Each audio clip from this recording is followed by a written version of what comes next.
Hello বন্ধুরা, আজ আমি রান্না করছি ডিম দিয়ে পোলাও। প্রথমে আগে তেলেতে গরম মশলা ফোড়ন দিয়ে নিয়েছি আর সাথে তেজপাতা। এর সাথে দিয়ে দিয়েছি পেঁয়াজ কুচি আর আলু কুচি।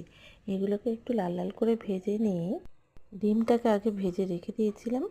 আর নিয়েছিলাম গোবিন্দভোগ চাল। গোবিন্দভোগ চালের মধ্যে নুন, হলুদ, ঘি, একটু আদা আর জিরে গুঁড়ো সব কিছু দিয়ে ভালো করে মাখিয়ে নিয়েছি।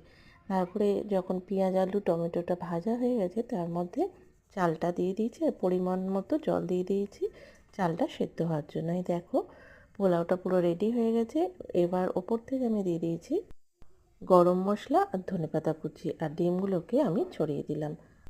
খুবই সহজ আর দারুণ সুস্বাদু এই ডিমের পোলাও। অবশ্যই তোমরা একবার ঘরে ট্রাই করে দেখো। রান্নাটা যদি তোমাদের ভালো লেগে থাকে অবশ্যই একটা লাইক কমেন্ট করে দিও। ধন্যবাদ। দেখা হচ্ছে অন্য কোনো রান্নার ভিডিওতে। এখনকার মতো টাটা।